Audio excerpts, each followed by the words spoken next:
খাবার সময় সালাম দেওয়া যায়, দেখি দিতে হবে, যাতে সমস্যা না হয়। কিছু জায়গা আছে যেগুলাতে সালাম দেওয়া নিষেধ। এক নম্বর হচ্ছে, আমি সব বলতেছি না, এর ভিতরে একটি হচ্ছে, কোন ব্যক্তি যদি এমন বোঝা বহন করে যে বোঝা তার জন্য অনেক কঠিন, অনেক কষ্ট হচ্ছে, ওই মুহূর্তে সালাম না। কারণ ওই মুহূর্তে তো বেচারির এমনি অবস্থা কি খারাপ, সালাম দিতে হলে আর তার কষ্ট হবে। এরপর কোরআন তেলাওয়াতে যদি মশগুল থাকে, ওই মুহূর্তে সালাম না দাও।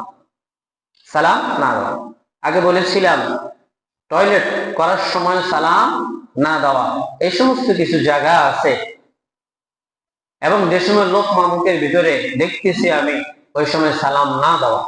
তবে খাবার সময় সালাম দেওয়া যায়, দেখি দিতে হবে, যাতে সমস্যা না হয়।